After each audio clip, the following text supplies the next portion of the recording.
good?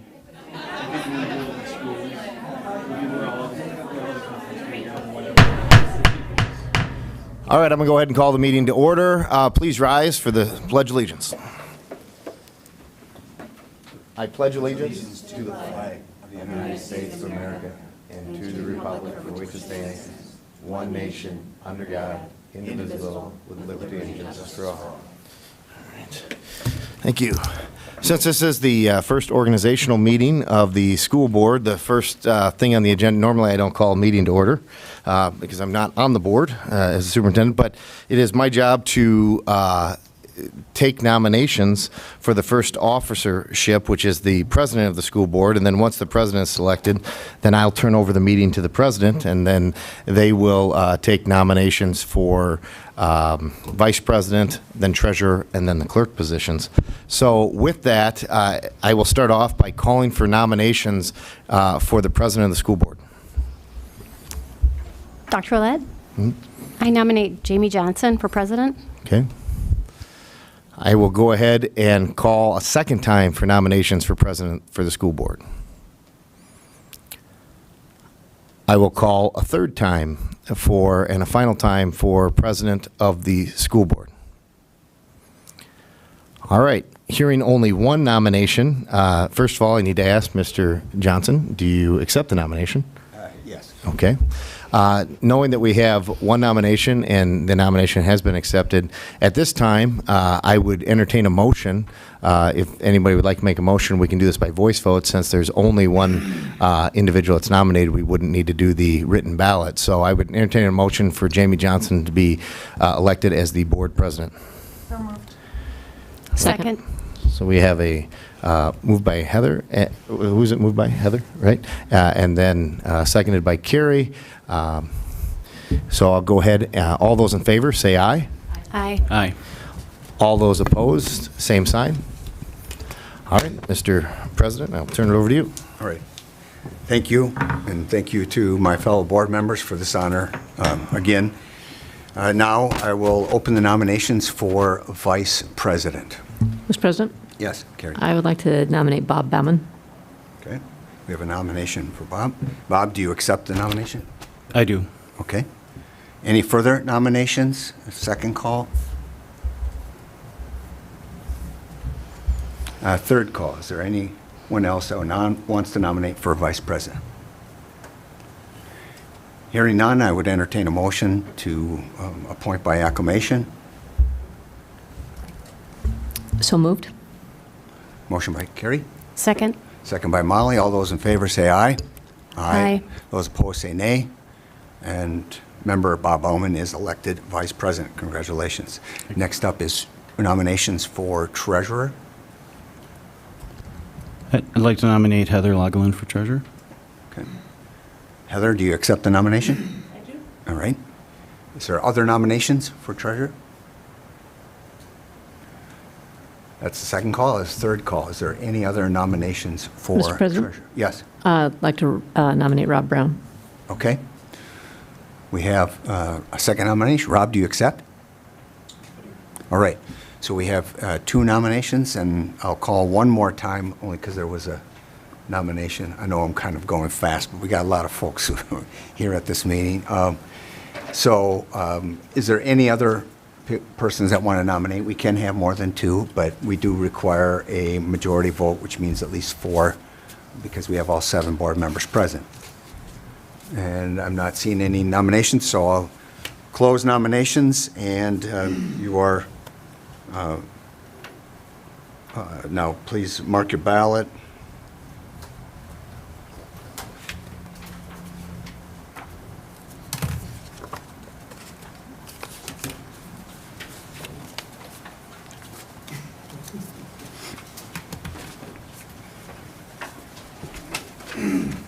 There'll be one more office to nominate, so we'll wait till it's announced who the treasurer is, because people can only serve in one capacity as an officer, so.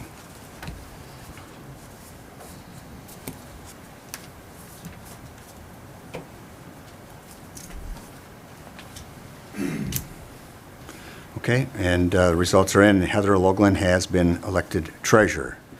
So, re-elected, I should say, because Heather, you've been treasurer before, so I guess as has Rob, so either way, it would have been having prior experience as treasurer. Now I'll open nominations for clerk. Somebody's got to have the job, I know it's, Mr. President, in light of the exceptional job done these past several years, I would nominate Carrie to continue in that role. okay. Carrie, do you accept? Okay.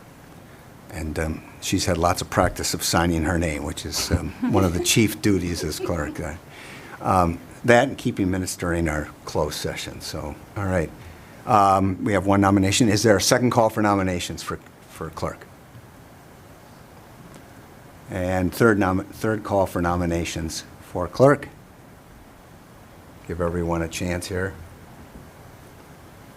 Okay, hearing none, I'll entertain a motion to close nominations and elect Carrie by acclamation. So moved. Second. Motion by Molly, second by Bob. All those in favor signify by saying aye. Aye. Those opposed say nay, and Carrie has the job of clerk again. All right, that concludes our election of officers, and now we move into recognitions, which is our next and probably longest section of tonight's meeting. So I guess I'll turn over to Nick Yep. for the District Appreciation of Service Award. Yep, and I'm actually going to start off with turn over to Tracy and Aaron. Thank you. So, as you recall, the Appreciation of Service Awards help complete our strategic plan and our recognition of staff, students, and our community. And so tonight, we're excited to kick off our first Appreciation of Service. And Mr. Banky is here to introduce his award recipient. You bet.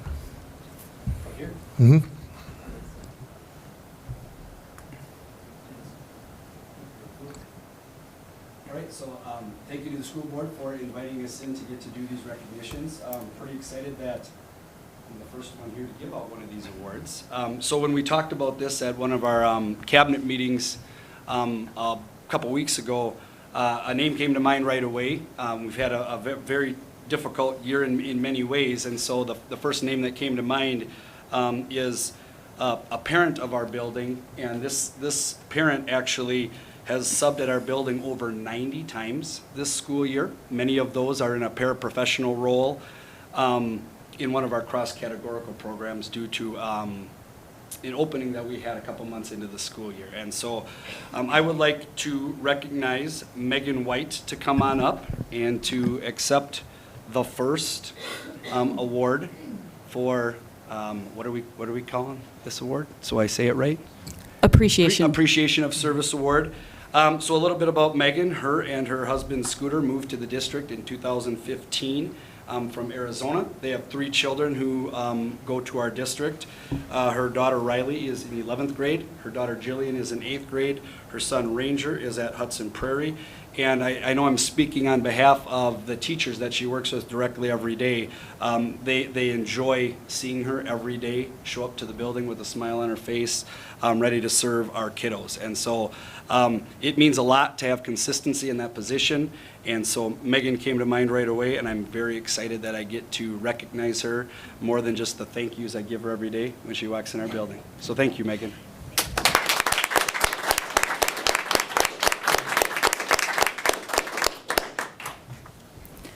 I have the next award recipient. In 2015, Hudson parent Katie Elwood approached community education about holding a daddy-daughter dance. Katie described how other school districts held similar events and thought that it was a great idea for Hudson. At the time, community education didn't really know what the scope of an event like this would be. And if you've had the good fortune to work with Katie, you know that there isn't anybody who is more organized than Katie. She quickly put together a proposal that included an evening of dancing, crafts, snacks, and a professional photographer. And it wasn't only going to have spectacular activities, it was going to look spectacular. Our measure that first year was River Falls. They had held a daddy-daughter dance for several years and had about 600 adults and children attend. attending. Given this was our first year, we thought it was unlikely we would reach that number of participants, but it was a good planning number. We actually ended up with 275 adults and 336 children for a total of 611 participants. With Katie's help and her superhero organizational skills, we have held a daddy-daughter dance every spring except in 2020 due to COVID. This year, we welcomed 462 adults and 583 children for a total of 1,045 participants. Katie worked with the high school honor society and parents to make sure we had enough volunteers to check in registrants, work the coat room, serve refreshments, take photos at the photo booth. Additionally, she organized food donations for the Hudson backpack program. And we had an unprecedented number of participants contribute to this year's backpack program. I can't think of another event that is held that is as affordable and as accessible to so many families as the Daddy-Daughter Dance that Katie built for community education. We thank Katie for her passion and organizational skills. Without her drive, we would not have launched this event to begin with. True to Katie's character, she asked that I make sure I include a thank you to the community education staff, Betsy Gantz, Bev Hagan, previously Michelle Seifela, and the many volunteers, parents, and students who helped make this event a success. So, Katie.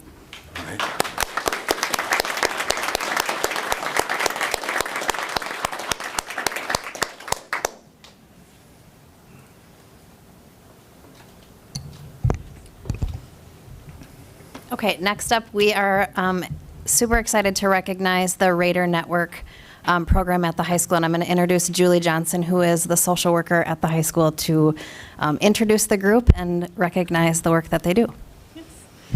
Thank you. I'm Julie Johnson, school social worker at the high school, like Erin said, and I just want to thank you for having the time to share a little bit about the Raider Network and then 3 of our exceptional volunteers that support the program. It was with their vision that the program started, and so we'll go from there. So we all know research confirms that students who are prepared for school and are not hungry do better in school academically and behaviorally. So the Raider Network plays a critical role in meeting those needs so the students are ready to thrive and learn. What is the Raider Network? It is our free school store at the high school, and it meets all students in need. Everything is free and no questions are asked. Currently, we have over 170 students that utilize the Raider Network, and we average about 50 students daily. We expanded from 1 small room to 2 larger adjoining rooms, thanks to the high school administration support, and one of the rooms has a refrigerator and microwave for students to use. Some of the things we provide in the free school store are school supplies, including backpacks, notebooks, binders, and other supplies, clothing, new and gently used Raider gear, some winter wear like coats, hats, mittens, scarves, gym items like shorts, shirts, and leggings, etc. We also have hygiene products like lotion, chapstick, shampoo, conditioner, deodorant, toothpaste, and toothbrushes, etc. We also have some blankets and earbuds, journal books. We try to be green by encouraging kids to use refillable water bottles, so we have water bottles. And then the most popular, obviously, are the healthy snacks and other food items that we provide. The other services, though, that we do are special requests by students. The room, we don't have enough room to house everything, so we do get special requests for like shoes sometimes, or sports equipment, graphing calculators, driver's education, club fees, contacts, because that's a lot of times not covered by insurance or the state program, laundry cards, prom, and other items. Those are some examples. We also, their idea was to really recognize seniors as a special year at the high school. And so they organized a volunteer photographer that comes in the fall and will take senior pictures. And we order them usually a yearbook and help them with cap and gown. And then around winter, we do a holiday drive and do holiday gifts. And then they also came up with a great idea of doing birthday boxes. So they get those disposable cake pans and put cake, frosting, candles, little gift card in there, and so they get a little birthday box. So I'd like to share just a quote from a couple of students. The kids say, "My mom is going through a hard time. Having a place like the Raider Network to get snacks and food is really helping us." Another student said, "Thank you, Raider Network, for everything. My family appreciates the good snacks and support you give us."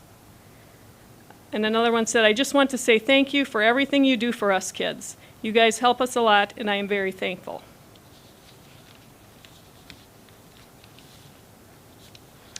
So with that, I also would like to thank the many generous donors that we have for the Raider Network. There's too many to mention, but I really came tonight to recognize these three amazing volunteers. So Lisa Bailey, Laura Foster, and Darcy Keeley. Here are just some of the many things that they do with their time and talent. They meet and greet students in the Raider Network, which is open daily during advisory and passing times before and after advisory. They spend numerous hours ordering items, carefully selecting, stocking, and displaying those items. Financially, they set up a 501c3, banking, and help with fundraising efforts. They share new ideas to implement or make improvements. But most importantly, they help create an environment where students feel welcome and belong, which studies have shown, again, help lead to higher academic achievement and success. They are truly making a difference, and I couldn't imagine coordinating with any better volunteers. Thank you, thank you, thank you. And so I'll end, and I'll introduce them, but I'll end with a few more quotes that I just got in the last couple of weeks from some students they wrote down for me. They said, "The Raider Network feels like a family at school. It has really helped me with my confidence and my openness with others. I think it's perfect for students who don't really have food at home, and I think it's really cool the school does something like this. Lastly, thank you for having this kind of program. Although Hudson is a large school and may not look like it needs it, there are many kids who do benefit from it. I hope other schools who can afford this type of program take action and follow in your footsteps. The Raider Network is awesome." So I'd like to congratulate these three ladies.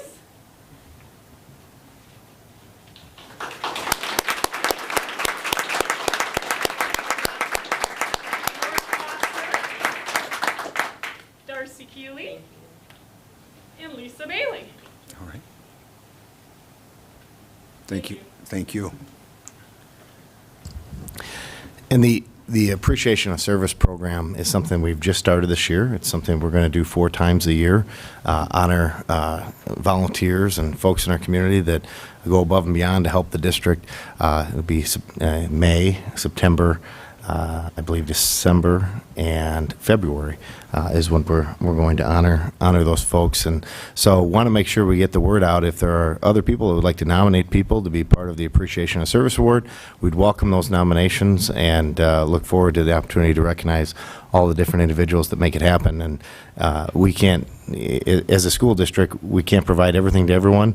And we know that these folks that step up and volunteer and provide all these additional services really do make a difference in the lives of our kids. And so we're very fortunate to have such a caring community and caring group of people that to be a part of it. So we're very fortunate with that. All right. Next up is the activities recognition report.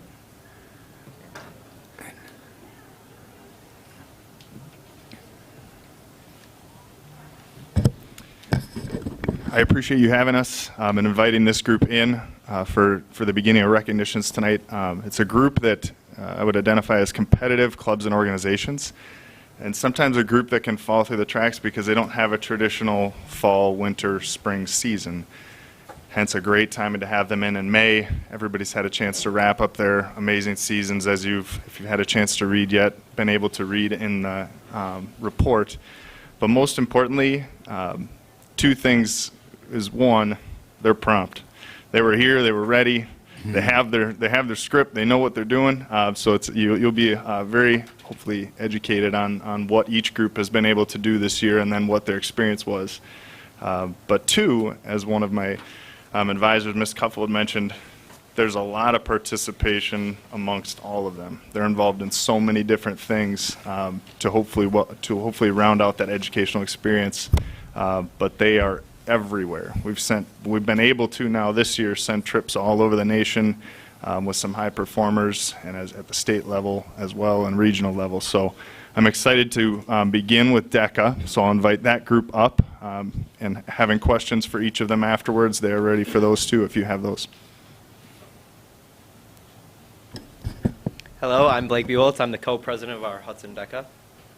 I'm Emma Hatch, and I'm the Vice President of Marketing of our DECA chapter. And first, we just wanted to thank you all for having us here, not just us, but all the other clubs, so that we can be recognized for what we do throughout the year. So DECA is an international organization that is focused on promoting and building the next generation of business leaders and entrepreneurs. And through the international organization, as well at Hudson DECA, we also highlight community service and giving back to the community, as well as our DECA competition. One of the big focuses of DECA is the competitive aspect of it. And the competition for DECA consists of both a 100-question test and a business scenario with a one-on-one judge who is a business professional. This year we had roughly 40 members in our DECA chapter, and we had 23 of those members go to the district level of competition, with 16 of them moving on to the state competition at Grand Geneva, Wisconsin. From the state competition, we had 5 of those competitors move on to the International Career Development Conference in Atlanta, Georgia, along with 20,000 other DECA competitors, and that was where we got to go against some of the best DECA competitors in the nation. Yeah, and like I said, we're also super focused on community service and giving back to the community. So this year, a couple of the fundraisers that we were involved in is we held Trick or Can around the Halloween season to give to the Hudson Food Shelf. We also were involved in the Polar Plunge to benefit Special Olympics. And one of our largest fundraisers that we do is for the MDA, the Muscular Dystrophy Association. We held a Miracle Minute, and in a minute through the school, we were able to fundraise over $900 to give back to the Muscular Dystrophy Association in order to benefit them. And we placed second in the state for our contributions toward MDA. Although we have a lot of great accomplishments, some more things that are just than a number on paper is the sense of character that our members have developed throughout their years at DECA. We're leaving DECA with a sense of confidence because we've gained problem-solving and leadership abilities to help be a positive leader among our peers. And this will help us with going into college and career with a sense of confidence and knowing who we really are, along with that interest and experience in some business scenarios. And finally, I need to thank our advisors and the volunteers who came with us to both the state competition and international competition. Some of their names, Trevor Verdorn and Leslie Blazicek. And then a huge thank you to our advisor, Ashley Blum, who has helped us a lot throughout the year. And finally, thank you, all of you guys, for having us here so we could talk a little bit about DECA. Right, thank you.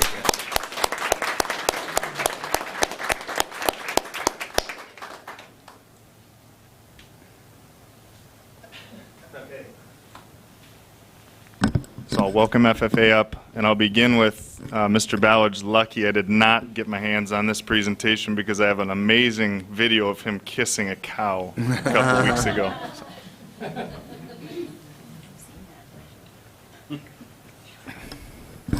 it work.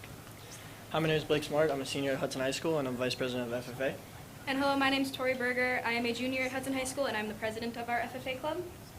This year we've had a really busy year. We're kind of still rebounding off of COVID, so we weren't able to do everything we were interested in. But so far we have gone and attended a few leadership conferences, taking students to Spencer, Stevens Point, Green Bay, River Falls, and Madison. These leadership conferences are to really teach students how to interact with other students, not only in a classroom setting, but to use later in life in a more professional setting. On the competition side of FFA, we have career development events and leadership development events. During career and leadership development events, students participate with other students, of course, but they do that so, one second, sorry. Thank you. So students are challenged to develop a lot of effective decision-making skills and just working with other students, promoting teamwork, while recognizing individual achievements and team achievements. So we had 2 members participate in a leadership development event, one being Tori Berger, who took second at her leadership, and me, Blake Smart, who took a silver at leadership. Likewise, this year we trained 5 career development teams: agricultural mechanics, horse judging, floriculture, milk quality and products, and vet science. Most CDE teams consisted of 4 members who advanced through regional, live, and virtual competitions to be able to represent their FFA chapter at the Wisconsin FFA CDE contest. There were 331 total teams from over 140 schools competing this year. Hudson FFA had 3 of their 5 teams advance to the state level from regionals at UW River Falls. So the three teams that advanced were floriculture, milk quality and products, and vet science. Vet science took 5th, milk quality and products took 24th, and floriculture took 10th at state, 2 of which receiving silver medals and 1 receiving gold. The people who participated in floriculture were Michael Arnett, Quentin Bratch, Kate Lon, and Alicia Rodriguez. The people who participated in milk quality and cheese were myself, Blake Smart, Wyatt Johnson, and I'm not good under pressure. I'm really sorry. Kyan and Aiden Magnuson. Vet science participated of John Boyley, Tori Berger, who took 5th individual, Theo Lon, and Shaylee Jones Fiend. Vet science completed 3 procedural practicums, a math practicum, identification of breeds, equipment, and a test afterwards, a general knowledge vet science test. Milk quality did the same with doing a general daily product knowledge exam, scoring milks, and doing a sediment, scoring sediment disc after completing a general. Sorry, I said that already. Like I said, not good under pressure. I'm really sorry.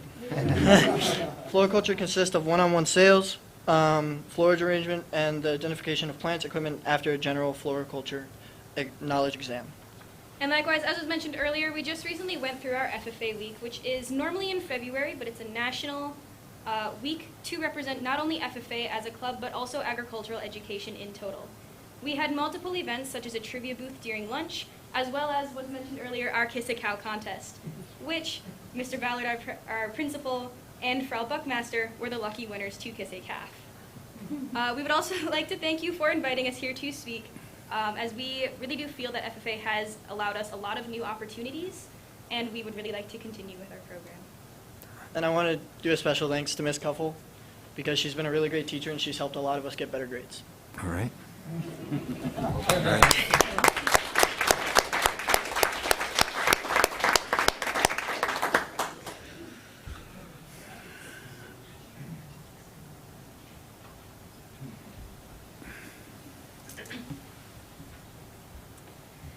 Hi, my name is Anya Getchell. I have been in forensics for all 4 years of high school and have been captain for the past 2. Hi, I'm Braden Schoder. I've been in forensics for the past 3 years, and I've been captain for just this year. Hello, my name is Michael Worth, and I've been in forensics the last 4 years. So forensics is competitive speaking club, which means there's a variety of categories that students can participate in to compete against their peers and themselves. My personal category is Farrago. I compile different poetry, poems, articles, and create a speech. Brady does poetry. Michael does group interp. Involves a lot of different kids that perform and write a piece. Forensics has a lot of variety, and students can participate in any ways they want. It really builds practical skills for students that will help them in the real world, like public speaking and thinking on your feet, some of the categories you have to make up on the spot. But it's also just a lot of fun. It allows kids to be creative, create speeches, work with plays, work with poems, and kind of do what they want with the club. So it's really fun, and it creates good skills. To start our season, we started with invitationals, and these invitationals, we have 3 of them, and you go to them to attend them, and then we, as a whole team, placed 3rd out of all of a few schools, and granted our numbers, we had roughly 25 people, and the schools we were going up against had 50, roughly, and we placed 3rd out of that. And granted our numbers, we would have placed a lot lower if we had a lot less people, and we would have placed probably 1st if we had a couple more people. And we did good those invitationals, and to combat COVID-related issues and schedule-related issues, you were allowed to compete online, and the people that competed online also did well in these invitationals. And many of our students in the group ended up moving past invitationals to sub-districts and districts. Yeah, so following the invitationals, we went to sub-districts and districts. We had 17 entries that made it to the state level. So then that meant we got to take a little trip to Madison. It was really fun. Some groups had to enter virtually because they had conflicts.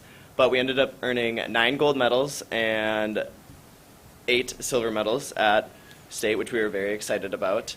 And then we also got the Distinction in Speech Award, which goes to 10% of schools that were at that competition. Yeah, so we really got to use our numbers to compete against bigger schools and really show how talented our students are and how hard we work. Another opportunity brought to us by being in forensics was a debate. So me, my fellow seniors Blake Buchholz, who you saw earlier, and Ryan Arthur were able to compete at a debate at River Falls, University of River Falls, and compete against college kids for a grand prize. So we ended up placing first and won a $1,000 prize. Just using the skills that we won through forensics, being able to public speak, think on our feet, and really prepare a good, strong argument allowed us to place first against the college competitors. And it's just another way that forensics has provided students with opportunities here at the high school. We'd like to thank our amazing coaches and advisors, Miss Jessica Flanagan and Miss Megan Doherty, who are absolutely lovely and work great with the students. And we are really glad to have the opportunity to speak about our club. Thank you. Thank you.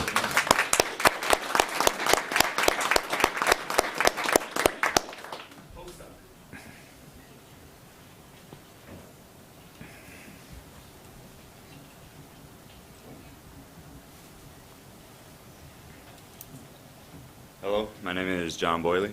I'm Josie Lasecki. And I'm Isabella Black. We are 3 of the presidents of HOSA. HOSA stands for Health, Occupation, and Student Organization. We have our advisor, Mrs. Lewis, and we are a student-led organization for students who are interested in the health profession field. HOSA really brings out students who are interested in taking advantage of a small project and really building it to custom their own personal choices. It really helps students branch out and be independent and rely on other students in their groups, or if they decide to go solo, they really get to show their talent. We had 15 students qualify for HOSA State Leadership Conference here in Wisconsin Dells. And we had events like veterinarian science, creative writing, community awareness, public service announcements, research persuasive writing and speaking, and there was a few others, but there was a lot of events and a lot of people participating, and it was a great time for students to really see what was all there for the 15 that did get to go and experience things that they might be interested in for the future. You were able to go check out little breakout rooms to help branch off what you would like to learn for next year if you decide to stay in it. So, yeah. And then to add on to that, there's also college fairs there. So you got to explore different colleges and what programs they have, so you can learn more about what majors you can get at those different colleges. And then we didn't have anyone advance to internationals, but a lot of us did make it to state, which was nice. So again, we did, like FFA said, we did have a lot of setbacks because of COVID, but we did a chocolate sale fundraiser, and so we raised money so we could go to, the conference, sorry. And then we talked to a group there, or actually a program there, and they're called Versity. They're a blood donation group, and so we're hoping to go tour their building in Milwaukee, and then get to learn more about what they do, and then hopefully next year we can host our own blood drive, and then expand more with the community and try and volunteer more with I don't know, hospitals and just other programs that people are interested in that are a part of the club. So very good. Thank All right, you. thank you.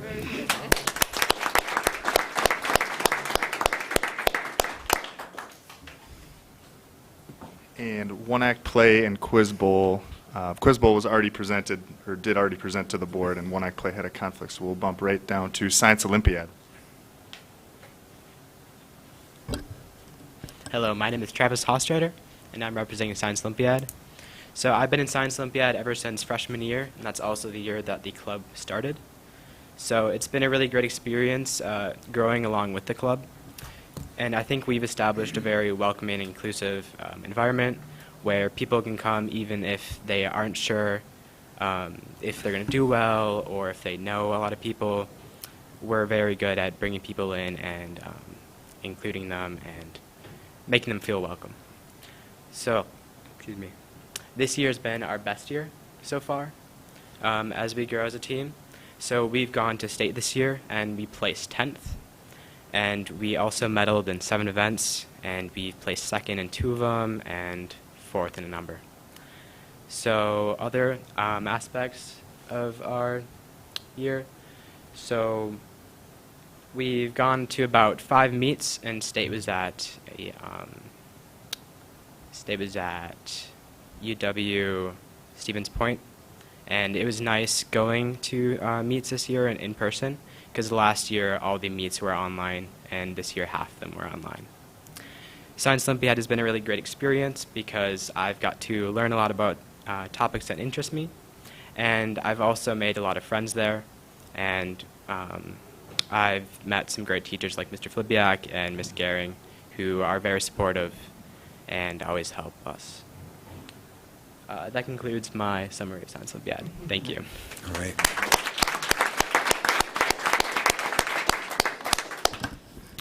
Just real quickly, one last thank you to the board for having this group in. Obviously, a tremendous amount of accomplishments and experiences that they provided tonight. One other thing, we tapped into HOSA for our Human Growth and Development Unit review. They're going to join into that committee and provide some specialty experience from what they've learned in their development and their training too. So that will be an awesome experience for them. Thank you. All right, thank you. All right, great job, students. Mr. President? Yes. Just a quick comment. You know, the best thing about being on the board is watching our students and just seeing how they grow. You know, well, of course, you're having a lot of success. For our forensics group to beat it sounds like a college team, it's pretty special. But if you look at just how they speak, the pace at which they talk, their hand gestures, the eye contact, the confidence, I mean, they talk better than most adults I work with. Just saying. Yeah. So anyway, congratulations to all of you, and thanks for everything you're doing. It's really great to see, you know, we've had a lot of success in athletics, but it's great to see the success we have in these other areas. And it's not just, you know, taking ACT tests, but it's, you know, putting that knowledge into action and also all the creative and problem-solving skills you guys have. I was just disappointed that we didn't have a cuts of meat judging team. You know, for those that are old enough to remember David Letterman, that was one of his gigs, was judging cuts of meat. But anyway, There's 3 of us. yeah, right. But yeah. So anyway, no, thank you everyone for your participation. I guess now we move over to the staff side of things for recognition. And Andrea, take away for Cheers for Peers. Have you gotten your oxygen now? Yeah, well, I'm trying to reflect a little bit what Rob just said about pacing, but I know I don't excel in that. I really go fast, but we have a lot to say in a brief period of time. But it is exciting. It sounds like it has been a really great night of celebration of staff. As you guys know, my one little plug for the week is Wednesday. We're having the recognition banquet. Hope to see you all there. So we are going to be doing for the month of May, it's the banquet as well as all the wrap up at the end of the year. So we're not doing a new Cheers for Peers for the month of May. We'll pick it up again when we return in the fall. But we are going out with a bang for our April winners. The categories that we focused on for the month of April: school-age care, nutrition services, and activities and extracurriculars, whether it's athletics or all the stuff you just saw. So kind of aligned really well. So with that, take a big breath, and I'll go.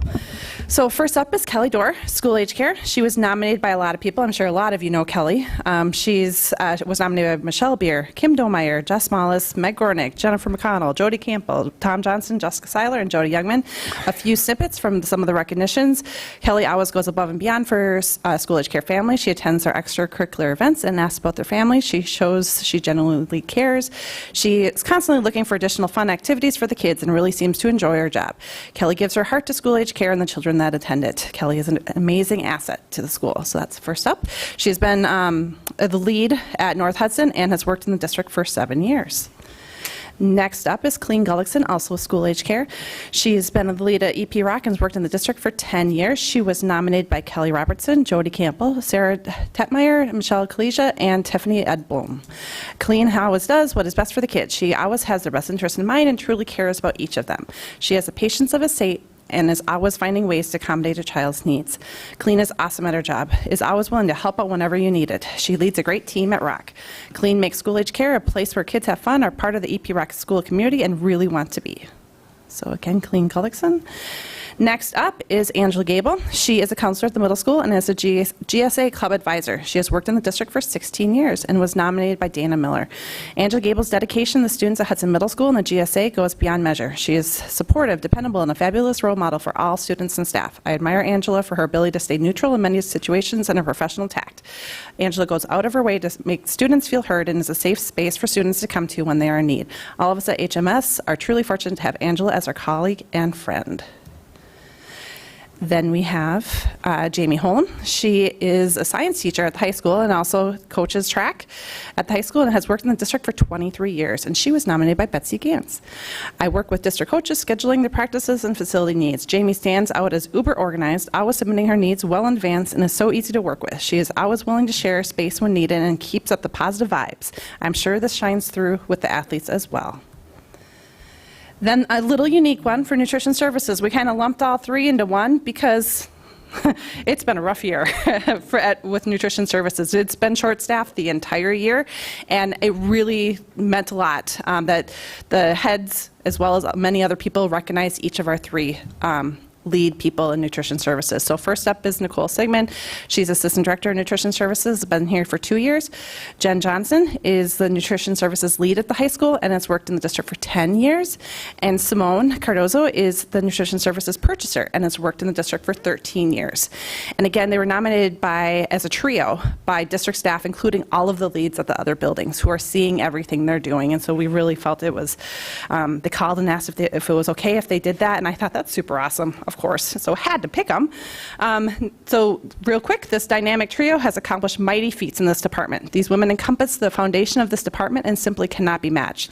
They are the hardest workers we know, constantly have our backs, and respond to every challenge with a can-do, bring-it attitude. The food service industry calls for a desire to serve, and this trio certainly has it, not only for serving the students, but each other, and all of us team players. We appreciate you, Simone, Jen, and Nicole. Next up, Lance Hovland, who was here. I saw him earlier. He must have just stepped out. He's an advisor for the Sustainability Club and has really kicked that off at the high school and the GSA Club. He also teaches tech ed at the high school and has worked in the district for 5 years. He was nominated by Matt Dahl. Most people know that recycling is not really done here at Hudson High School, and Lance Hovland and his crew of students are trying to change that. He's a great guy, and in addition to teaching auto shop and his advisory duties, sometimes he delights students and staff by playing his fiddle in the hall between classes. Thought that was fun. Then we have Jim Revore. Oh, and it kicked me out of my presentation, so I can't read that. Okay, I can go with it. There we go. Okay, Jim Revore, he was nominated. He's a softball coach and social studies teacher at the middle school. He's taught a few different things at the middle school and has worked in the district for 22 years. He was nominated by Dan Buckle.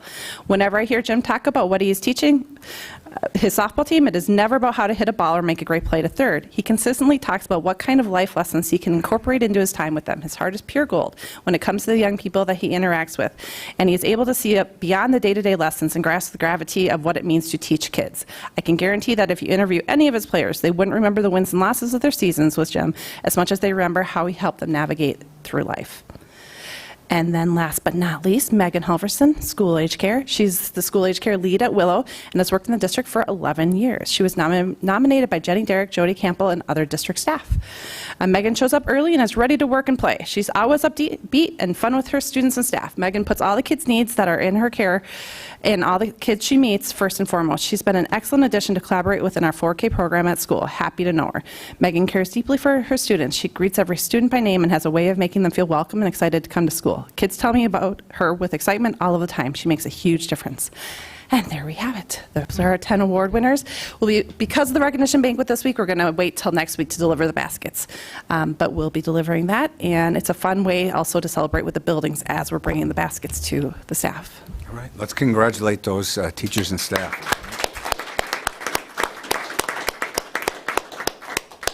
Great job, Andrea. And appreciate that whole process and filtering and reviewing all those applications, because it sounds like there's a lot of nominations. Yeah, we had 100 this month. So. Okay.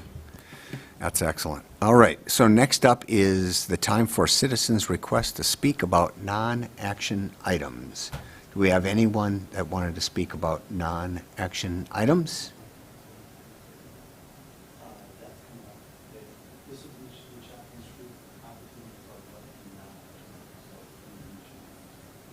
All right, I'm looking at the crowd and don't see anyone, so we'll move right into, well, it's got President's Report, and since my tenure has been 1 hour now in this term, I don't have anything more to add, but just turn over to Nick for end-of-year activities. All right, thank you.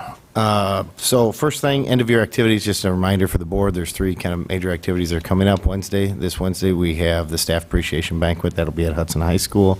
Starts at 5 o'clock. 5:30. It starts at 5:30. And so it's I want my mocktail at 5 o'clock. That's a totally accessible. But a great event, opportunity for us to recognize our retirees and also folks that have been with the district for quite a long time. And so it's usually a really fun night of celebration. Friday, June 3rd, we have the senior picnic. All board members are invited to come to senior picnic if they'd like. It's at Hudson High School at noon. It's a neat event. All the seniors are out, and the staff grill out for them. It's the seniors, essentially their last day. It's, I think, following commencement practice, I think, is what happens. And so fun event for the seniors, kind of one last hurrah with their friends to kind of hang out and do some of those pieces as a class prior to graduation, which is the next event on Saturday, June 4th, high school graduation. The ceremony is at 7. So you can park in the back and follow the signs to the lower level fitness center. So that's where you'll pick up your cap and gowns and hoods. The ceremony starts at 7. I will say that the parking gets very full very quickly, but I think they will have some signs for some reserve parking in the back of the building that allow you guys to park back there. But should be a great ceremony. We're planning on having that outside in the stadium, weather permitting. The backup plan would obviously be to move it into the gym if we need to do that. And then I believe the senior all-night party follows that. And so then as board members, you're required to chaperone that. No, I'm kidding. You're not required to do that. But I've already done it twice. Yeah. But just wanted to remind you that graduation is on the 4th, and the high school should have reached out to you to get name of school and major and things like that. If they have not, please let me know, and I will get that information. So that is upcoming activities I just wanted to remind the board about that we have going on, with the earliest one coming this Wednesday. Next item I have on my list is class size guidelines. There have obviously been some questions tonight in the listening session. There's been some emails to the board and people asking, where do we get the class size guidelines? What are they at? How do we assign sections? How do we decide when we add sections, not add sections? And so what I'm going to do, Tim, can you give me casting ability? So I will throw up there a couple different spreadsheets for people to be able to look at. The first spreadsheet that I'm going to cast to, and that's I'll make it bigger because I know that's not overly large, is our current class sizes, and this is basically what we do is as we allocate sections to the different buildings. And so what you see along the left-hand side, and again, I'll start at the top 3 schools and then I'll go down to the other 3 schools, is every year we start tracking what we think class size is going to be and what we think our enrollment projections are. We start this about, December, January, and we start looking at, okay, when we roll our numbers up to the next year, so when first becomes second, second becomes third, and so on and so forth, what does that look like? And then what's the average class size in each building based on the number of sections that we've assigned to that building? We kind of start with the default of what is our current section situation, and then we look at, okay, as we roll up. There is a difference between second and third grade, and that's what some of the people had talked about, because our class size guidelines, as you can see down here at the bottom, and these are guidelines that weren't set by me, they weren't set by Andrea, they weren't set by, I don't think, anybody in the current administration. These have been in place since the late 90s by, there's a gentleman named Bob Benoit, I think, that actually put these out, and the board has seen these class size guidelines every year. You guys see this as we go through this piece. But in kindergarten through second grade, we kind of try to shoot for 18 to 22 students, and then in grades 3 through 5, we try to shoot for 22 to 27 students. They're not caps, they're not perfect numbers, because sometimes it doesn't work out that way.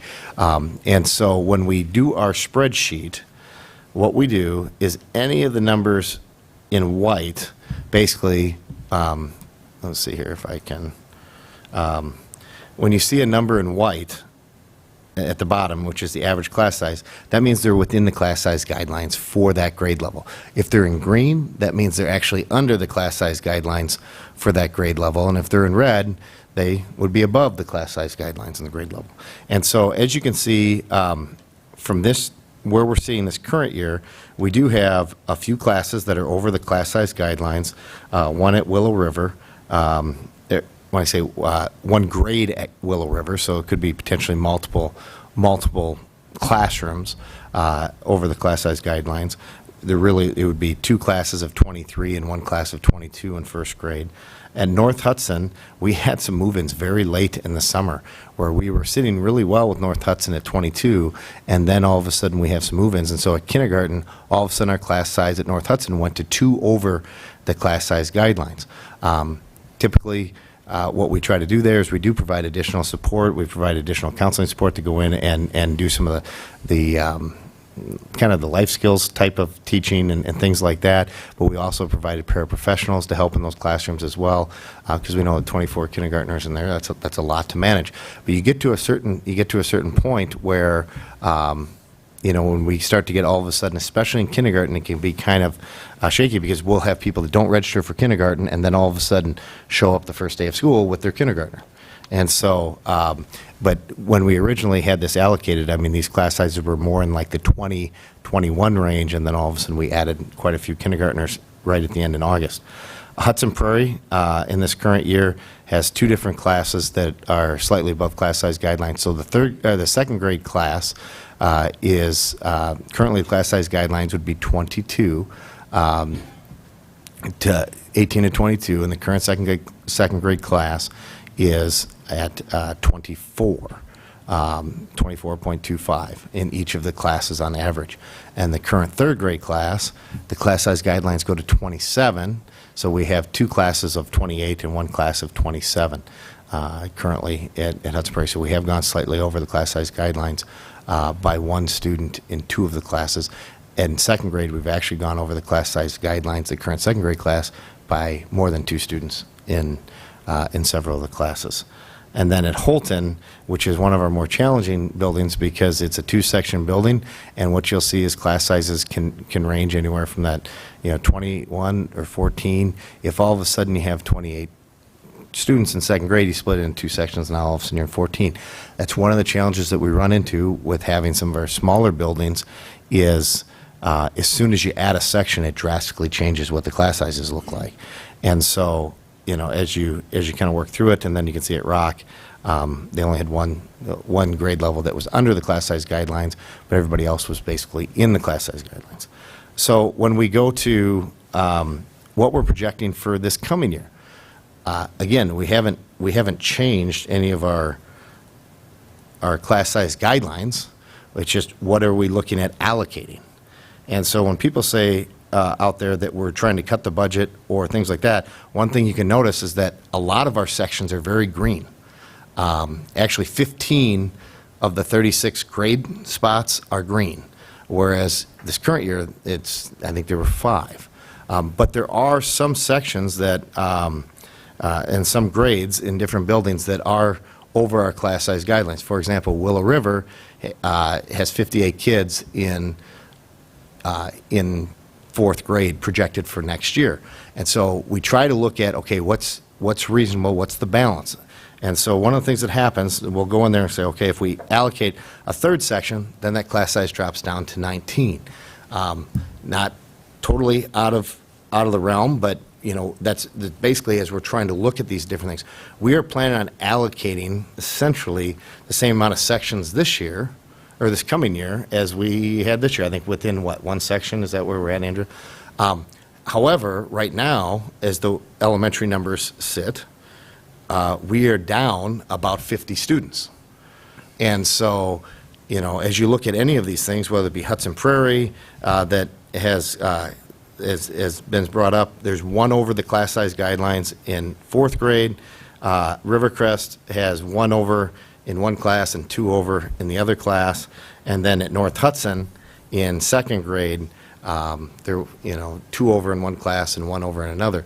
It's trying to balance all of these different components.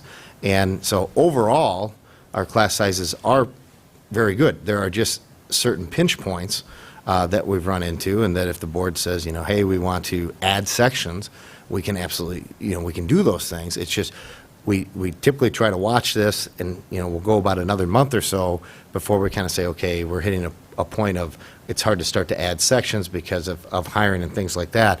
But the idea that we all of a sudden have redone all of our class sizes, and our class sizes are through the roof across the district, it's just not true.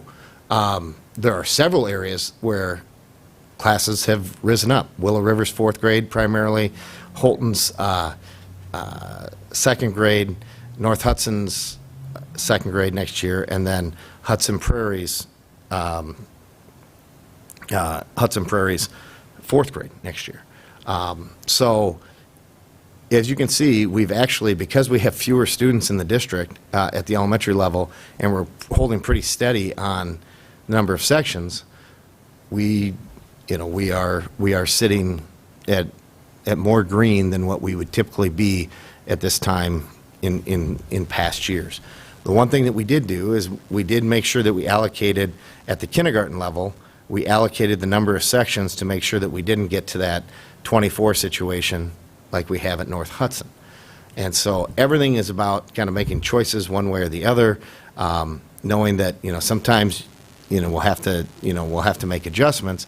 But this is one of the challenges we have with different sized buildings, and we've talked about this with the elementaries, is by not having similar type of elementaries, all 4-section buildings or 4 and 5-section buildings, you end up in some of the buildings, especially some of the smaller buildings, where class size is really disproportionate to some of the larger buildings, and in trying to balance, some of those different components. And so I did respond to multiple emails, and I know those got posted on Facebook, but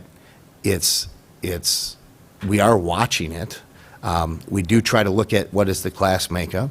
We have talked to building principals. I talked to Mr. Banky about it. What is he seeing? What is, in those classes? It usually is a jump every year from 2nd to 3rd. It's been that way for the last 20 years. It's not unique to this year. It's not something that we did to cut the budget. This is literally the same type of thing we've done every year. When you go back to 2019 and 2020, and I can pull this up real quick. This is the way the numbers shook out in 2019 and 2020.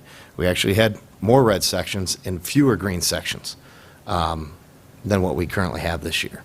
And we did have at North Hudson 28 kids in 4th grade. We did have some sections of 24 and even some sections of 25 in 2nd grade in some of the buildings. So there's nothing we've done this year that's any different than what we've done in past years.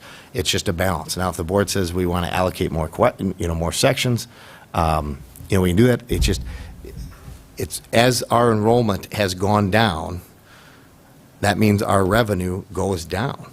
And so when you want to incur additional expenses, that's a challenge. So what we try to do is we try to balance, some of those things. We have, over the course of the last 7 years, reduced about 15 sections across the district, across the elementaries, in the last 7 years. And yet, even doing that, when you go back to the what we're projecting for this coming year, we're still sitting with quite a few of the sections that are below the class size guidelines. So we're not in budget cut mode right now. As we've talked about in past meetings, we will eventually need to get to budget cut mode because we are not increasing our student enrollment, and we don't have the option unless the board and the community are willing to support an operational referendum to increase the amount of revenue that we have coming in. So we do have to live within our means, and part of this is making some of those choices between, okay, do we add another section at the kindergarten, or do we add potentially a section in 4th grade or add a section in 3rd grade? And so that's kind of how we sit through this. The concerns don't fall on deaf ears. We are very cognizant of it. We don't like to see a lot of red on the sheet. But they are guidelines, and the reason we say they're guidelines is because we don't say, well, if it drops below 22, we're not going to, that's not a feasible option. And so that's kind of the gist on the class size guidelines report. It's the challenges we run into by having different size elementaries. Some elementaries end up with really good class sizes, and some don't. And it really also it's an issue year to year, because we have move-ins, we have move-outs. It's, those are some of our big challenges. What questions do you have for me about class sizes? Yeah, Heather. Nick, Tim, can you scroll, so at the bottom where we have total elementary then, also we don't have the calculation, but is it safe to assume that if we would run that calculation across the bottom, we would be at or below all of our students divided by all of our sections? I didn't do the math on that. As far as? Like for kindergarten, if you take the 313 and divide it by 18, I'm assuming that number ends up being, so those overall numbers are, I'm guessing, must be with more green than red within those. So the average kindergarten just drag class. that across. So the average kindergarten class across the district is 17.4. You can see what 1st grade is, 2nd grade, 3rd grade, 4th grade, and 5th grade.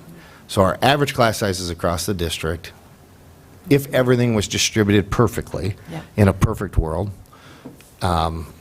you could kind of see, what that looks like. That's why, it doesn't, the more elementaries we have and the smaller capacity buildings create some challenges, because if you come up here to, for example, Holton, 4 out of their 6 sections are well under the class size guidelines. And then you have one in the red, and we don't have a room for a 3rd section. Correct. Of 2nd grade, or. And people have asked us about, when we talked about the 2 different elementary options, we were looking at facilities, 6 versus 4, and some of these different things. They're just some of the challenges that we run into. Whereas if we had more similar elementaries, we can balance class sizes a little bit easier. But because of the number of elementaries we have to try. If there's, like at Holton, for example, if we don't split that kindergarten class into 2 sections, it's 27 kids in kindergarten. So it's just too many. But if you can see, obviously, what it does to the class size, or even 3rd grade, 31 kids, if we don't split that, it's either 31 or 15 and a half. So, it's the smaller section buildings have a bigger impact when you start to add sections or take sections. And did you say that we are going to drop, projected now, I understand there could be move-ins last minute and so forth, but right now we're projected to be dropping 50 students overall between the 6 elementaries, but we're only dropping one section instead of, because if you did the math, it should be 2 sections that we're dropping. If Yeah, I there's mean, 50 yeah, right now, I mean, and really, we would anticipate we're going to pick up some more students over the summer, and that's why we feel pretty comfortable about this being as green as it is at this point in the year, because, we'd like to think that we could pick up another 30 students, somewhere between K and fifth grade. And fifth grade. And that's why when we respond that, hey, if all of a sudden we start having some more move-ins into, fourth grade Hudson Prairie or fourth grade Willow, and all of a sudden that class size is really, really pushing up there, then yeah, we would try to add that section. Yep. So I'm curious, in that situation, so let's say, looking at Houlton, well, maybe that's a bad example because it's further away, but okay, Houlton, let's say a K1, a rising second grader moves into the district this summer.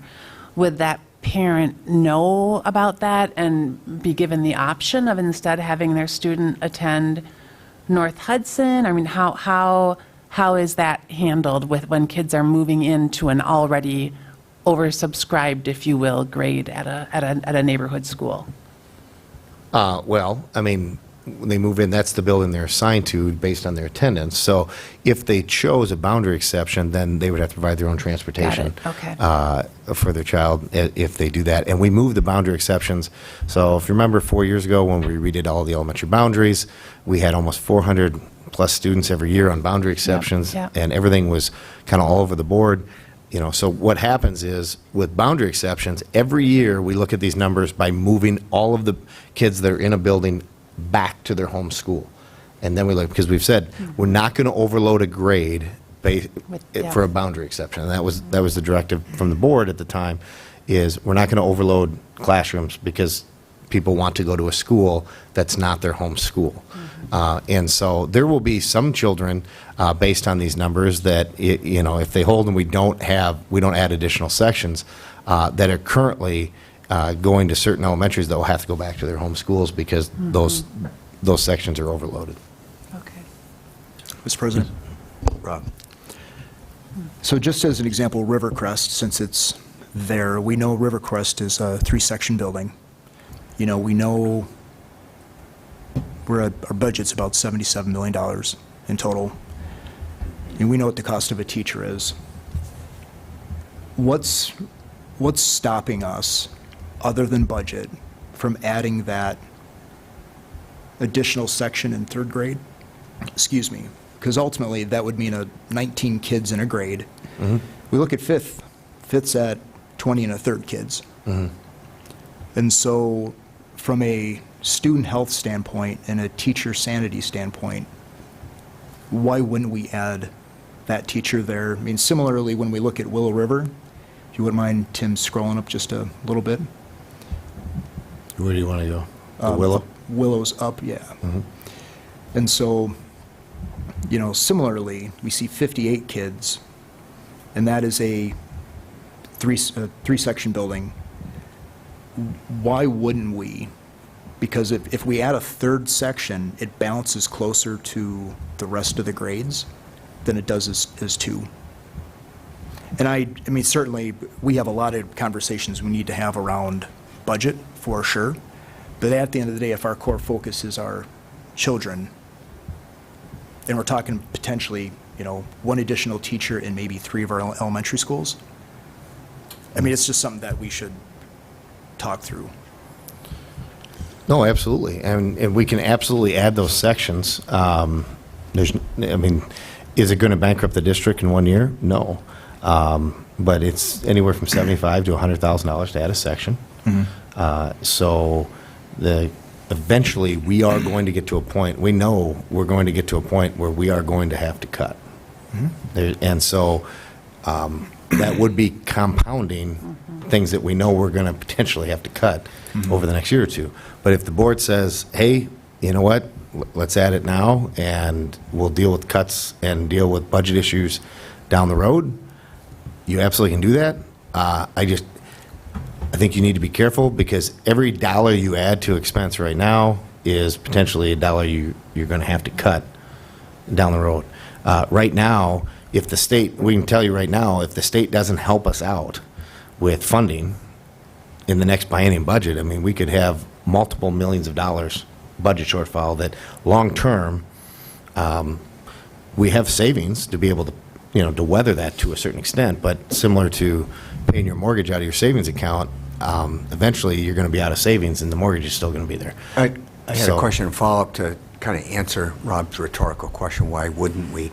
I mean, wouldn't there also be other options other than deviating from the class size guidelines and skewing it even more by going to classes that are under 20, because then you're more than 2 under the guideline. Then we'd have to create a dark green color for sections that are way under the guidelines.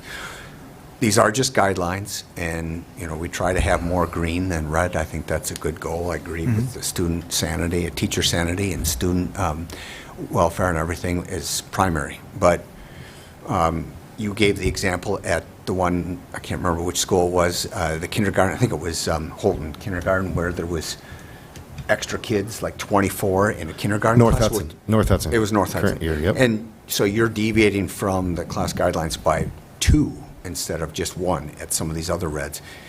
In that one where you deviated 2, you were able to do some things with what, an extra para or somebody else, school classroom assistants or something for the teacher? Yeah, I mean, we can do some of those things. I mean, when you start to get to a 3-section or 4-section building, the amount of cost associated with, if you start adding paras to 3 sections, you might as well then just hire a 4th teacher, because it's a much better option. And that's if we can find paras. I mean, I think we've been up here telling you guys that It's impossible. we currently have quite a few open para positions in the district that we can't get any applicants for, and custodial positions and food service positions and a variety of other things. So although yes, that is a viable option if we can find somebody to do that. As far as a more viable option when it relates to if the goal is to get the number down, the more viable option is to add sections. I'm just saying that long term, I mean, unless our enrollment turns around, this is a real problem for us, and it's going to continue to be a problem. And we talked about this. When you start looking at combining some of these buildings, if certain grades were in one building versus 2 different buildings, you would see us needing fewer sections in some of those grades, which then means you could allocate more sections to other grades. And so, and that's kind of the crutch of the conversation as we talk about the elementary long-term plan is, where do you guys want to put your district resources? Mr. President? Yes. Granted, we're at this table for our students in this district. I'm sure Bob Benoit would be amused that his name has come up so many times recently, but I was watching boring school board meetings back when they came up with the guidelines, and they did a lot of comparison on where we were versus other schools in the district, what was important for us in this district, and it was to have lower class sizes compared to Minnesota and compared to neighboring school districts, and that was important. So my question is, has any of that changed? Because our numbers haven't really changed. Have numbers changed in Minnesota? Have numbers changed in competing school districts? Yep, no, absolutely. So I did kind of poll other districts in our area and other districts, our district size around Wisconsin. A lot of districts our district size have very similar class size guidelines. Some of the smaller districts in our area, adjacent districts to us, their class size guideline is going to be slightly smaller. If you go on the other side of the river, it's a totally different story. You would expect to see up to 26 to 28 in kindergarten K2, and up to 32 to 33 in 3 through 5. We don't want to go that direction. We don't have a desire to go that direction. But it's, again, this year is really not any different than any past year. It's just there are certain grades that are starting to bump up, and there very well could be that we start to hit that threshold where we have all 3 sections are over 2 over the class size guidelines. We start to say, you know what, maybe we need to pop another section there. But it is a challenge because we could absolutely make all of these green, but and I think if somebody had said we should add a teacher to every single grade level in every single building, that would be 36 additional elementary teachers. And so just, I mean, to give you some perspective, that's like a $3.5 million add to the budget, you know? Yeah. So, I mean, tonight, one of the speakers talked about adding one day. So it's not that we can't do, I mean, we can do anything you want. I just want to caution you that we need to just be careful because we're going to have some challenges coming forward. So we're talking about next year, right? And certainly, the demographic report's going to come back at some point. And if we continue to lose enrollment, I think the teacher situation, corrects itself, because at some point, you know, there's going to be a limit to how many teachers we'll have, as long as we manage class size appropriately. But to have 28, 29 kids in a class, you know, just next year, I think, is a challenge. Heather? Mr. President, I think what's challenging for me about this, and you alluded to it earlier, is, I mean, these were established quite a while ago, and I'm sure many of you, like I, kind of went out and looked for national and state research on, like, what works in education, right? And the reality is that it's really inconclusive. I mean, on a gut level, you think, of course, smaller class sizes benefit kids. And it seems like the research I looked at leans toward its stronger support for the earliest grades and then kind of gets iffy. And so, I mean, I think that these guidelines we have, I mean, just to acknowledge, there is nothing magical or super smart about them. I mean, they were established at one point based on information that was reviewed. So I think it's challenging right now to make money decisions. Like, it reminds me of that scene in Terms of Endearment where she's trying to take things out of her grocery order and then she starts putting things back in because the kids ask for them and the cashier says, "Lady, you're going the wrong direction." I mean, you know, this year, would it break us to add one someplace or another? Maybe not, but the bigger question is moving forward, if we know our enrollment is decreasing, kind of where do we land on this, and are these the right guidelines? I mean, I just looked, like Eau Claire, it looks like theirs are 19 to 25 in K2 and 21 to 29 in 3-5, so higher than ours. Now, that's Eau Claire, not Hudson. But again, there's nothing magical about these guidelines that were established 20 years ago, which makes it even harder, because it's not like we can say, this is what the research says works, therefore it makes sense to invest the dollars in making sure that none of our classrooms are over these guidelines. So I think that's what's hard about this. Mr. President? Yes, Carrie. I guess to address Heather's point just there, I would say that we could probably trust our teachers and the feedback that we've been receiving from them. To address Rob's point, I think, over, you know, maybe next year, if we had a section or two, we're addressing a symptom and not the issue, which adding a few sections will only hasten difficult decisions that we are going to have to make and that the community will need to wrap its head around, or the district, the administration will just have to make decisions without that input and make it strictly on cost, make those decisions on cost, and probably have some reconfiguring, if not closures. So I think you're being prudent to try to best address these class sizes. And obviously, if we have to add teachers, we will. If all of those, if the class sizes get bumped up above these levels with students in the boundaries. Yeah, I mean, and I think, you know, we did have a class, I think it was a Holton class, because it was a singleton class that jumped up to, what was that, almost 30? It got big on us, and then we added I think we ended up adding a section, and then we had some move outs, and then we went from, you know, 2 sections of 15 to all of a sudden we had a section of 12 and a section of 13, and it was, you know, that's one of the challenges that we run into, and so it is a balancing act. I mean, it's not, it is kind of an art, you know, that the principals, you know, we have conversations with them, how is the class size impacting things. You know, we talk about it as a cabinet team because we do want to put the resources as close to the classroom as we possibly can. But right now, that's one of our biggest challenges. And again, this is May, and we have added sections as late as what, June, July, August. So it's not as though it's all set in stone. And I know even some of the people that were worried about class sizes with kindergarten class size numbers that people were posting, because there was talk that, oh, we weren't going to have this, or first grade wasn't going to have that. And as the numbers change, it becomes really fluid, you know, as we work through this. But we want to be as open and transparent as possible, so people can see this is it. This is the document that we use as we continue to try to add or take, you know, sections away. You know, just to give you some perspective, in 2016, I pulled up the class size numbers in 2016. We had 2,401 elementary students in 2016. And next year, so far, we're projecting 2,076.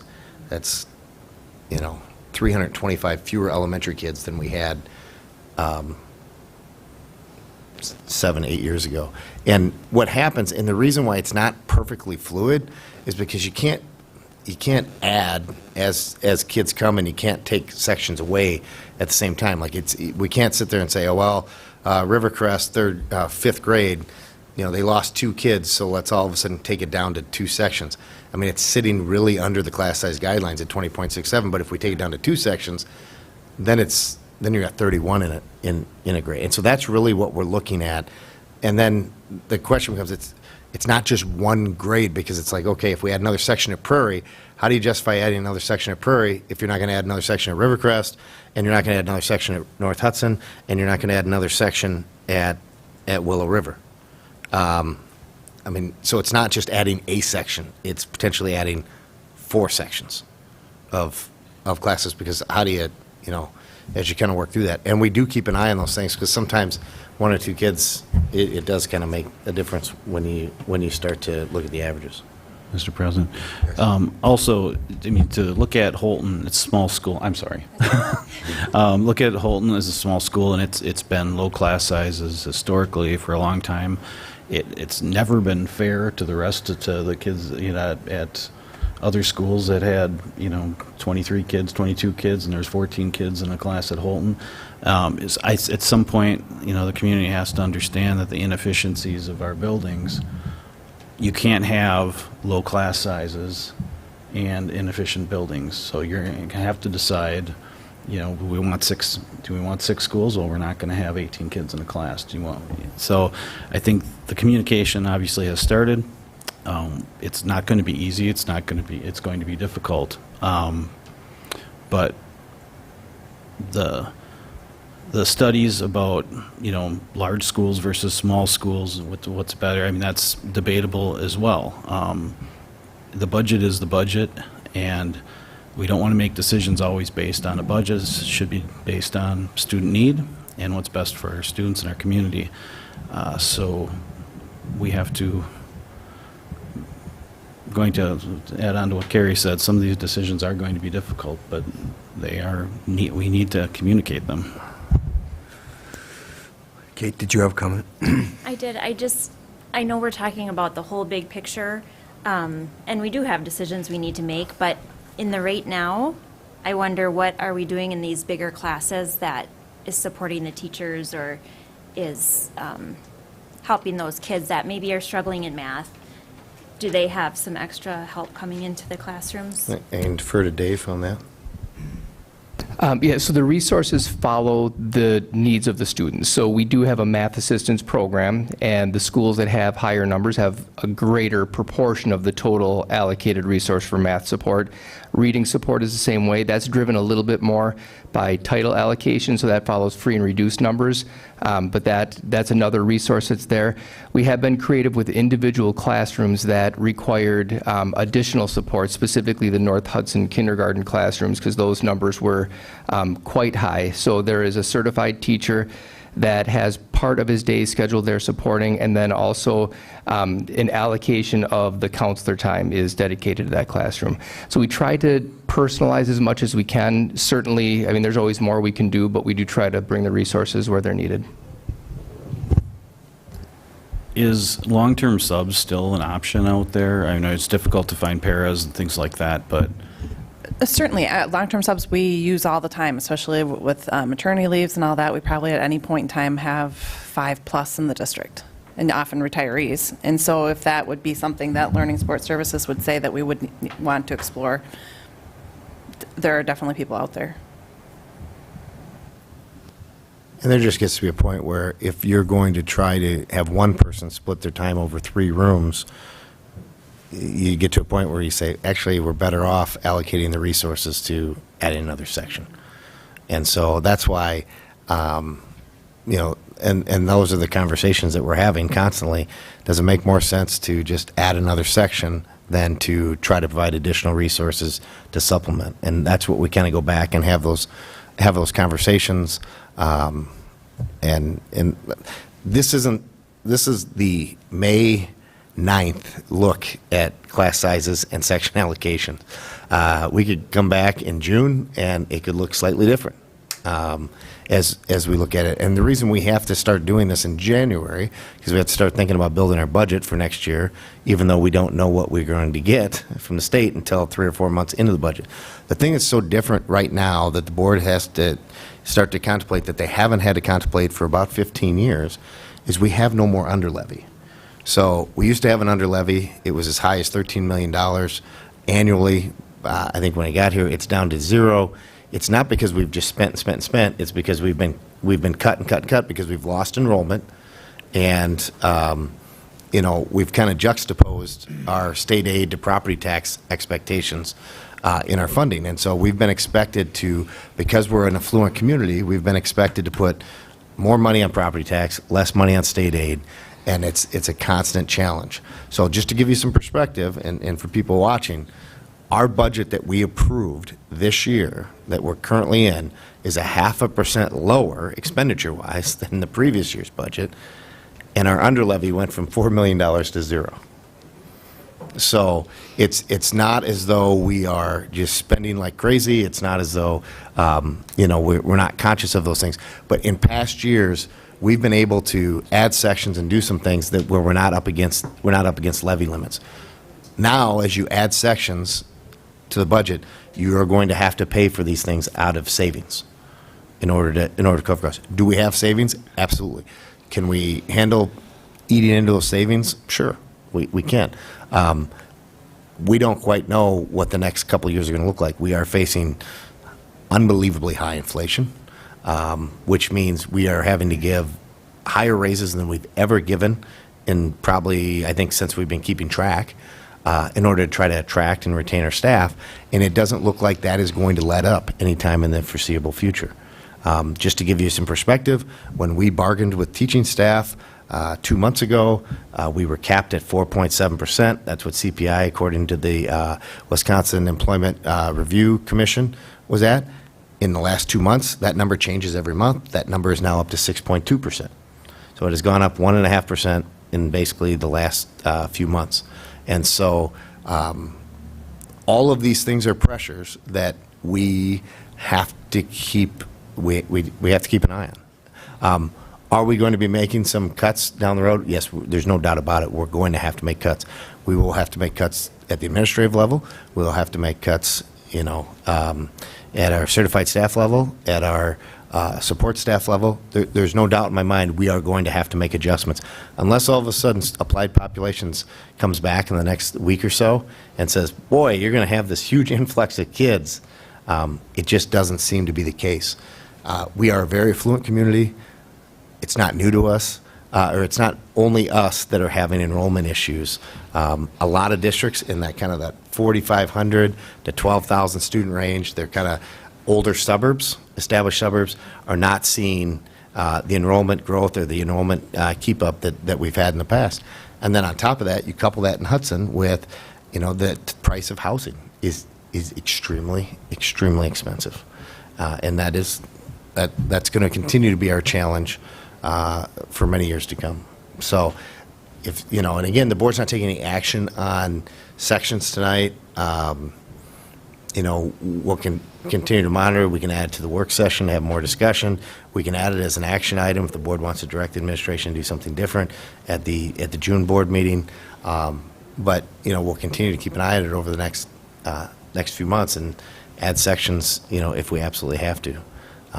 But being down 30 students is like $360,000 just walked out the door from our elementary programs.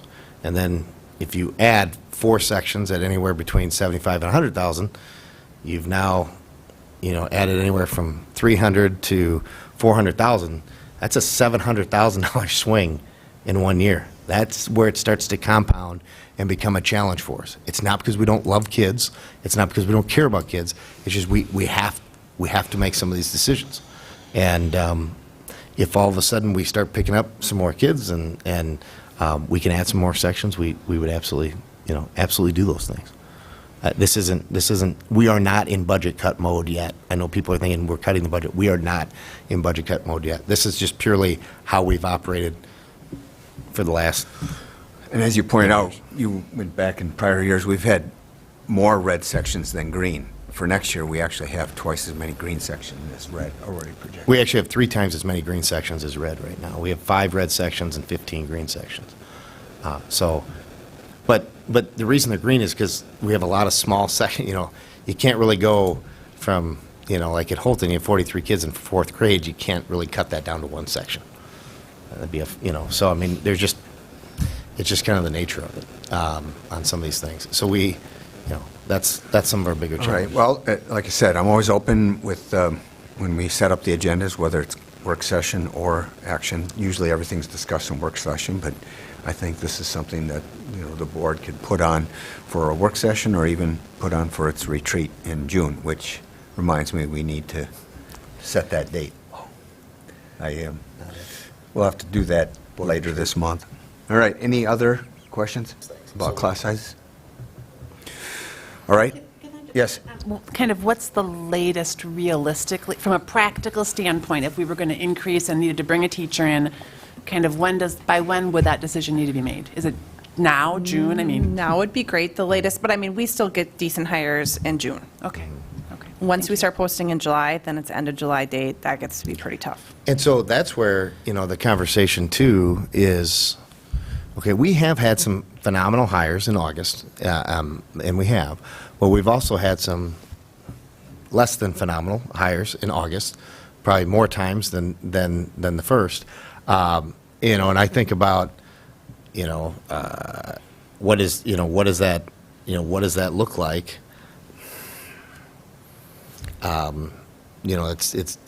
It's going to be a challenge. I personally would rather have my kid in a classroom with more kids and a teacher that we know is going to be an outstanding job than in a classroom with fewer kids with the potential hire that we made in August and we don't quite know, the background. That's me personally, just based on years of experience in administration and watching what the hiring looks like as we get closer and closer to the start of school year. So sometimes people say, why don't you just add a section in September or add a section in October?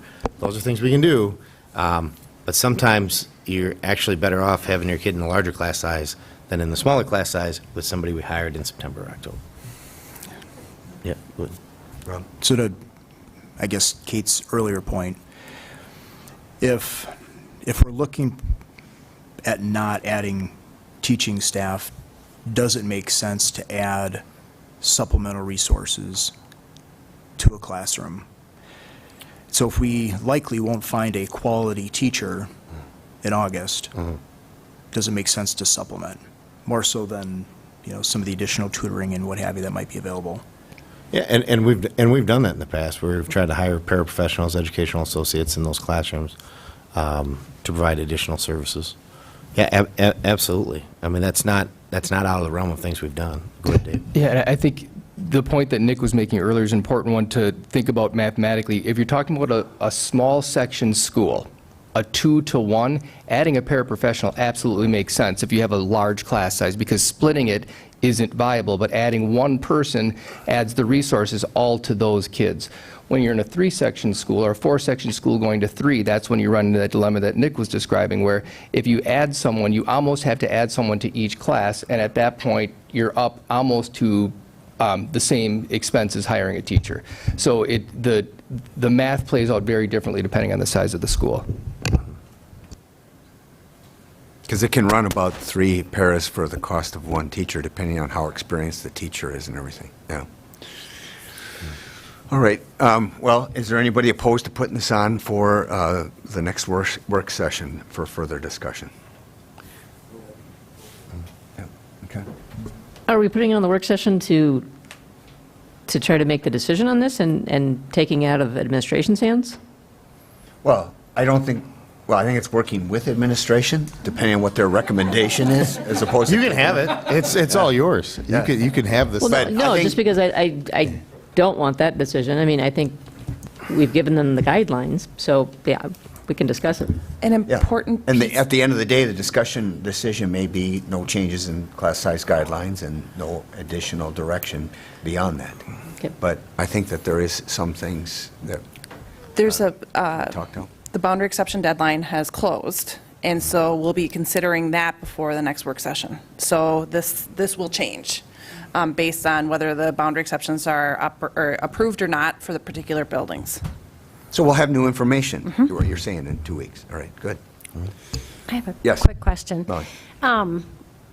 You know, just in thinking back when my kids were in school, you know, you can have the classes where the kids are super easygoing, and then you have the class, same number, but they're like exponentially crazier.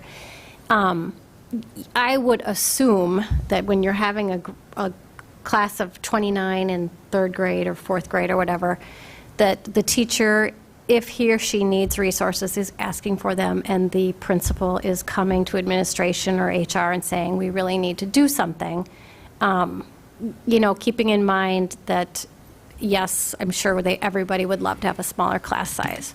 I mean, that would be like kind of my concern, is just making sure that if there are needs, that they're being met. And not every class of 29 is the same. Not every class of 20 is the same. And sadly, sometimes it's the luck of the draw. And I feel for parents when their kids are in a class or a grouping where they are feeling this is not going well. I think it just really, everybody has said this, but say the same thing. It just really brings up the larger issue of it's much easier to equalize class sizes if we have fewer buildings with more sections. And realizing, too, that Rivercrest kindergarten, the sizes of classrooms are different at different classrooms. Like not every North Hudson kindergarten classrooms, not every single one of them has a bathroom in the classroom, or they're smaller, or just some of those things. So just a few random thoughts about what's kind of going on, but just that it speaks to the larger issue of buildings. All right. I think that concludes those remarks. I'll move on then to the action agenda and entertain a motion to approve consent agenda with the expenditure language.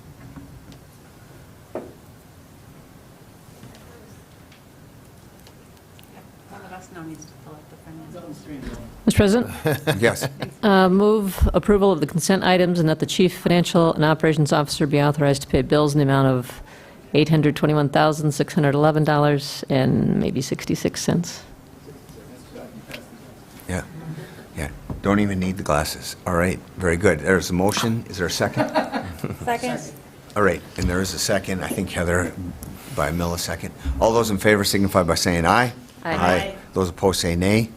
The consent agenda items are approved.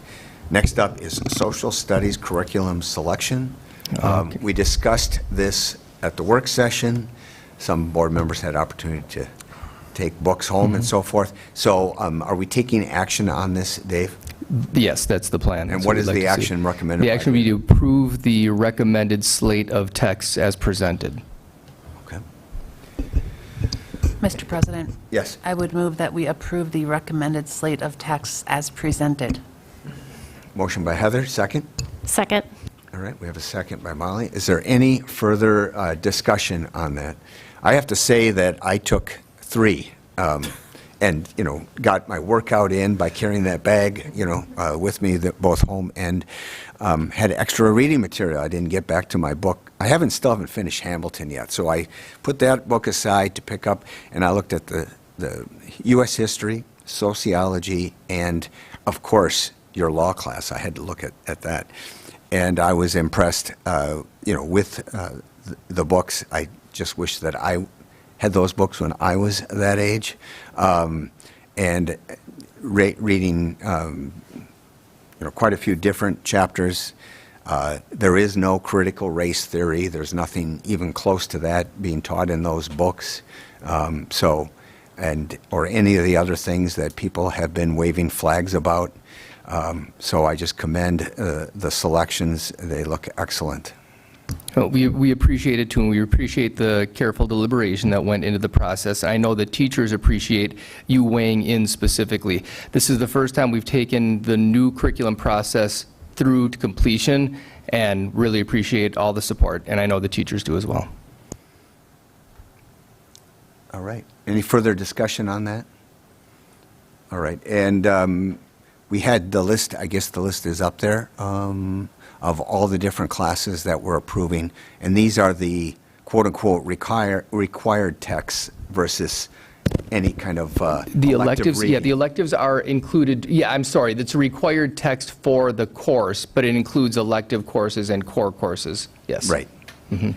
But not elective readings where that might be, kids have a choice of 6 books to read as auxiliary to the textbook or something. Exactly, yep. And we're tightening that process up as well, but this is the core text. All right, very good. Any further questions, comments? We have, yes, Kate? My one question would be this fine-tooth comb review that looks like it's happening over the summer. Do we get a report on that, or would you be telling us if there were any red flags? Yeah, we certainly could offer a report. We'll go through a process of essentially accounting for any place we had questions. We just went through this process with a resource that is shared between teaching and learning and student services, not quite done. Then we generate a report of anything that we thought required further review. Then we take that next step of going in and reviewing those things. So we could certainly bring that back if that's something the board wants. Okay. Well, yeah, and I suppose if there's any changes to what we approved tonight, that would be appreciated. If there's no change, I don't think there's a need for a report, but...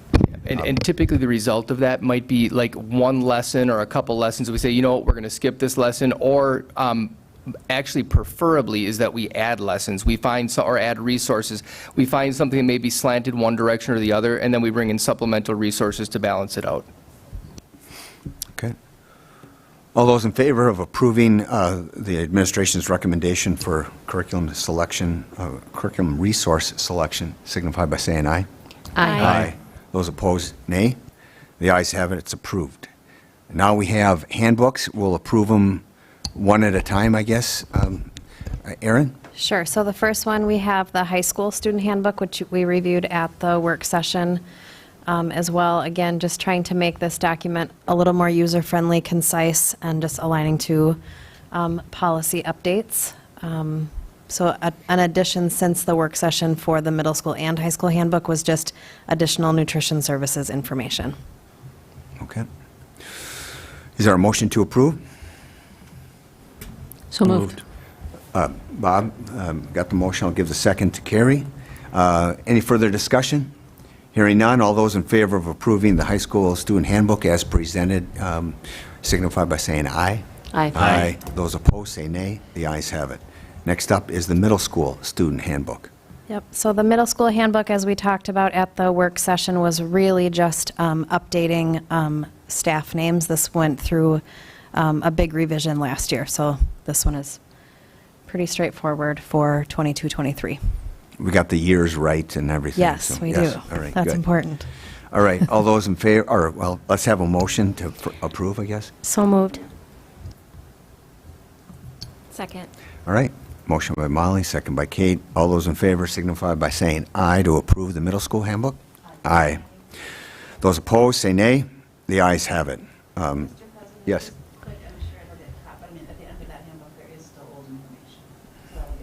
Yep. Then the activities code of conduct. Right, so there have been no changes to this one since the work session review. Again, just adding more specific language on the absence piece to provide just clarity around participation after an absence, those sorts of things. Motion to approve. All right, thank you. Didn't have to even ask, thank you. Is it All right, we have a second. I've heard it from this direction. Carrie gets it, they're pointing at each other. And I'll defer to our speed reader, Heather. Is there anything in there that is old information that needs updating? All right, very good. All those in favor of approving the activities code of conduct signify by saying aye. Aye. Those opposed, nay. The ayes have it, and it passes. Last up on our action agenda is the 22-23 Board of Education meeting schedule. It's pretty straightforward. We have the second Monday is our regular meeting, and the work session / special meetings are generally the fourth. We have a few variations, and those are sometimes due to events in the district and whatnot. Do we have anything that stands out here? Are we meeting on a Tuesday at L? I'm trying to read from across the room here. I'm not. All Mondays. All Mondays. All right. No Packer game problems. Yeah. Well, the schedules aren't out yet, but you know, we always have our challenges. And there was a question at the work session about choir concert. Did we have the holiday? Is that going to be December 12th, the same night as we meet? But there is a Sunday holiday concert And, option. and we will all be. Yeah. Will Tickets school board sold members for be that? guaranteed 2 tickets each? All right. Good. Okay. We've got it on tape, so now it's proven. All right. Yeah. I'll take the one behind the column. No.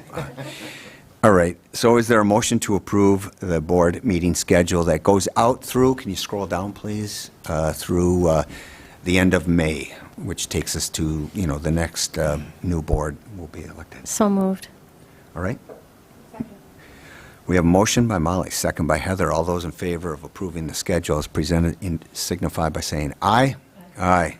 Those opposed, nay. The ayes have it. It's approved. I will now entertain a motion to go into closed session. We have 2 different areas, so we need to quote both sections or subsections of the statute, please.